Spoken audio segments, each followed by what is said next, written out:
Welcome back, you lot. We've got some mad news for Trench Crusade today. Well, technically yesterday, but we're doing it today because I wanted to be able to look at the models a bit more and see how much these models cost, because Trench Crusade is doing something that I wasn't really expecting.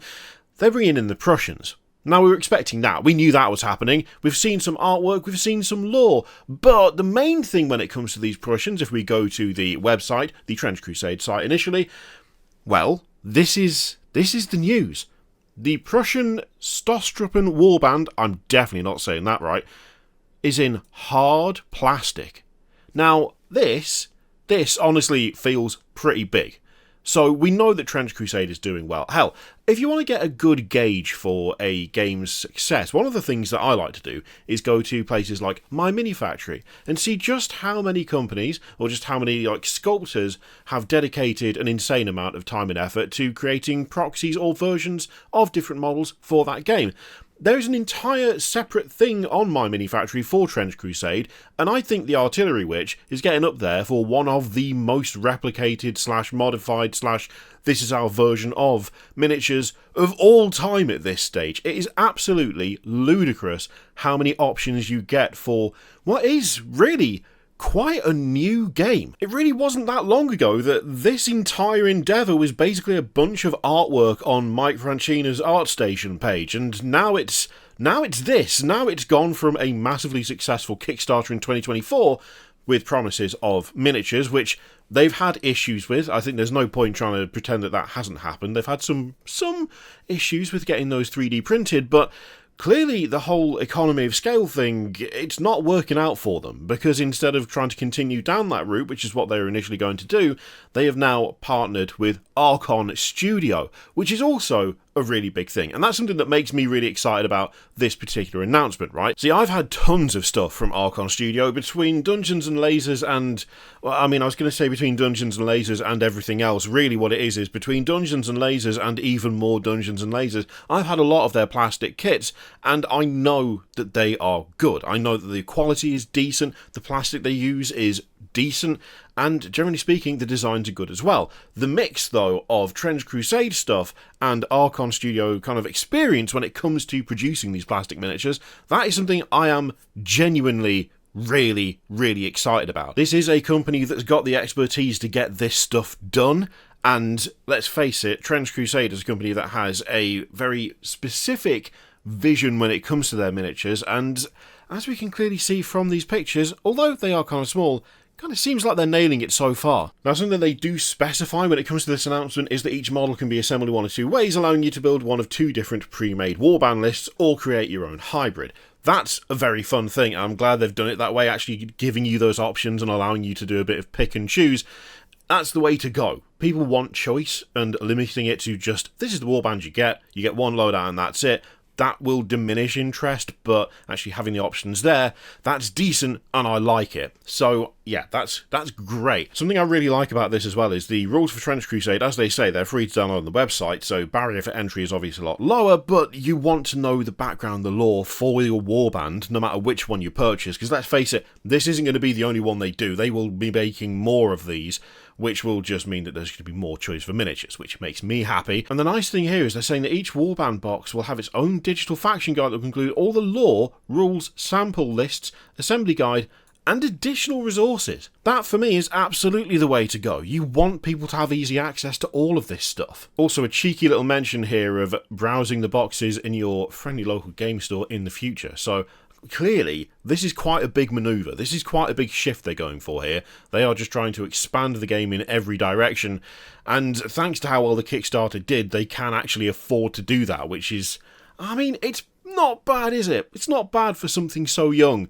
The question is whether they'll manage to maintain that without going a bit mad. I think they've been pretty sensible so far. Like, if they already are having issues with the demand for the 3D printed miniatures, and they know that there is a better, technically, when it comes to scale-wise, it is better, an alternative that would work better for them, we should probably say.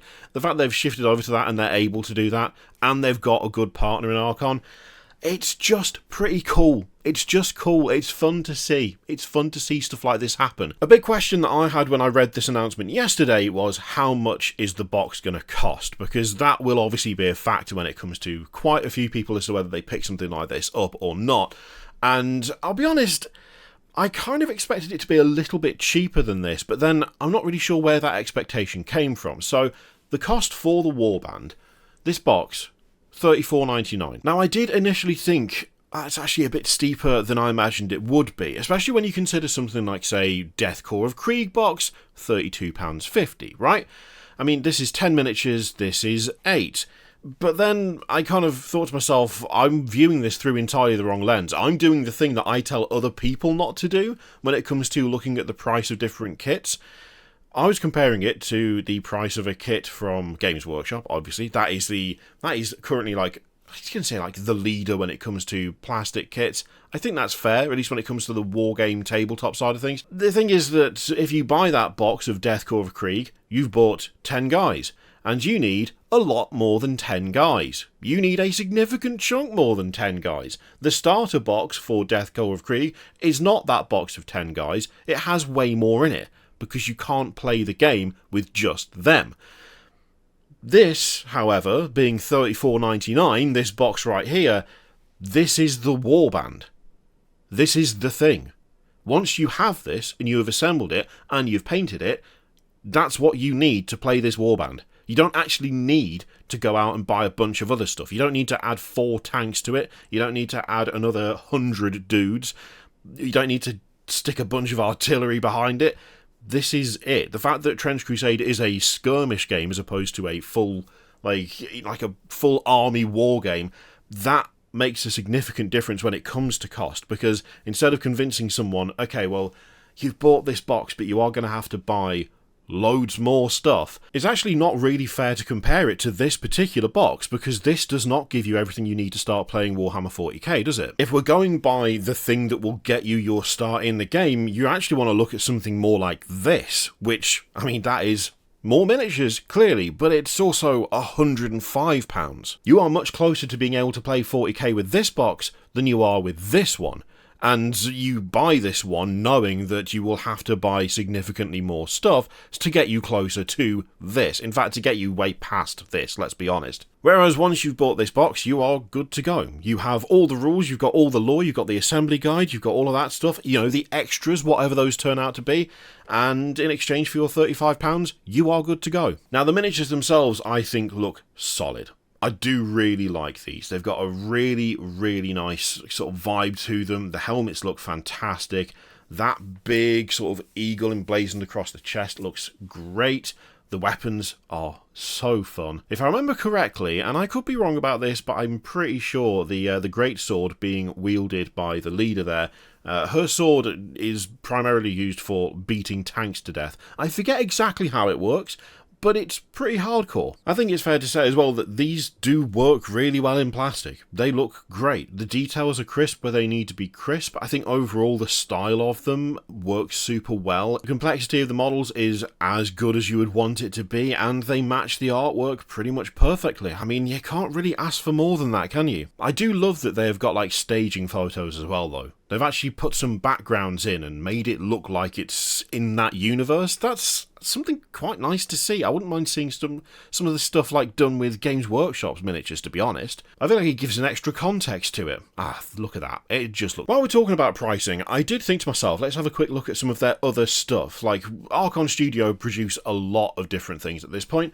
Dungeons & Lasers only being a small part of it, but I did want to have a look at some of their Dungeons & Lasers miniatures. I've bought a few myself over the years. In fact, a couple of times when they've like sponsored videos, I have taken the money that they have sponsored the video with and then bought something from them, which feels weirdly self-defeating. I could probably just ask, but I don't do that. Instead, I purchase the thing that I want. Like this lad right here.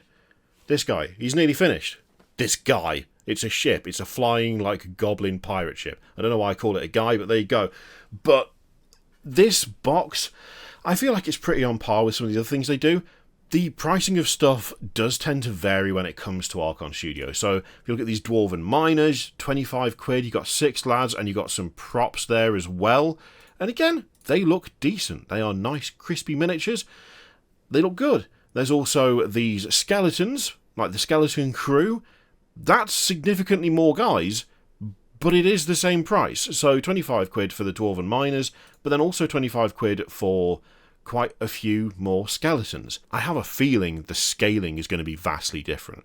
That's my gut feeling anyway. Like, as I say, I've got a few of their guys. This is one of their like witch hunter guys. I have a suspicion that the Trench Crusade stuff is going to be slightly bigger than this, because this is on the smaller side when it comes to the miniatures I use for D&D, whereas the scaling on the Trench Crusade miniatures that I've printed they've been a bit taller. So, be interesting to see anyway. Once we've actually got our hands on some, which I am 100% going to do. In fact, I'm probably just going to pre-order this now because I know it's going to happen. We'll be able to do a proper teardown of the box and have a look what's in there. But overall, I mean, it's just exciting. It's just exciting, good news. Trench Crusade is doing incredibly well. They are going straight into plastic. That is fantastic. I can't wait to see what they do next with this, because it just feels like it's onwards and upwards. Anyway, thank you very much for watching. Let me know what you think of all that in the comments down below. In the meantime, feel free to click all the things, and I'll see you for the next one.